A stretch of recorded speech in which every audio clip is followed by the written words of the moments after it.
Hi, my name's Karen Elizabeth Leary, and I am going on a journey. And my journey begins here in Midtown Toronto, and it's going to go 500 kilometers to Ottawa. I'm going to leave in 28 days, so this is the countdown.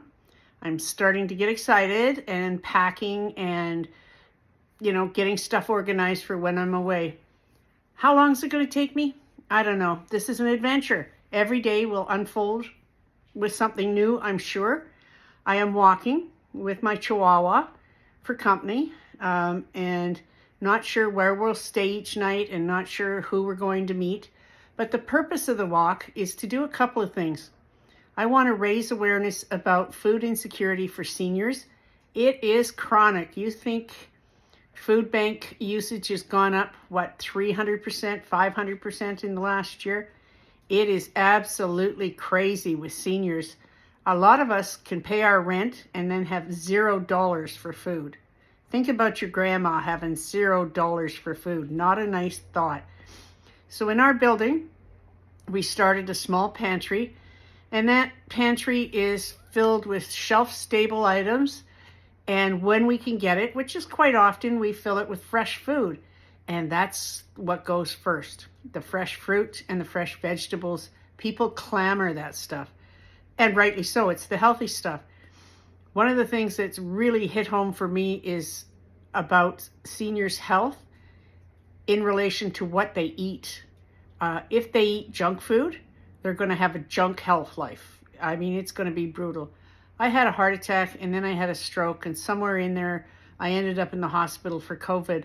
And after that, I began to really look at what I was eating and see how it related to the health of my body. And the relationship is incredibly close. You put good stuff in and good stuff will happen for your body. So this is about keeping seniors healthy. I would like to put a small fridge next to our pantry so that we can keep fresh fruit and vegetables, and we can have protein items, milk and eggs and cheese, available for seniors in this building.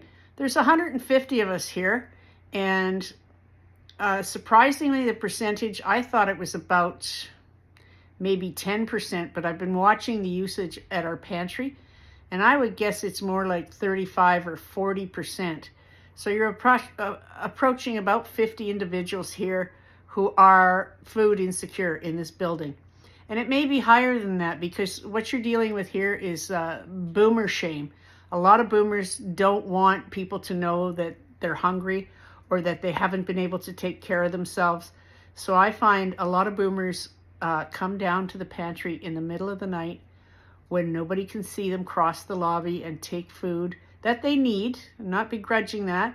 And then they take it back up to their apartments. So the number may be indeed higher than the 35 to 40% I think it is. So getting a fridge in here would be a bonus. The other thing I want to do on this trip is I want to be able to raise enough money so that we can become a not-for-profit. It's a registered not-for-profit can deal with groups like the Daily Food Bank. You need to be registered with the government, and that costs money, and it involves a lot of paperwork. So we need the money to do that. So raise awareness, a fridge for the pantry, get us to be a nonprofit status, and enough money so I don't have to sleep in a ditch every night. But I'm prepared to do that. I'm okay.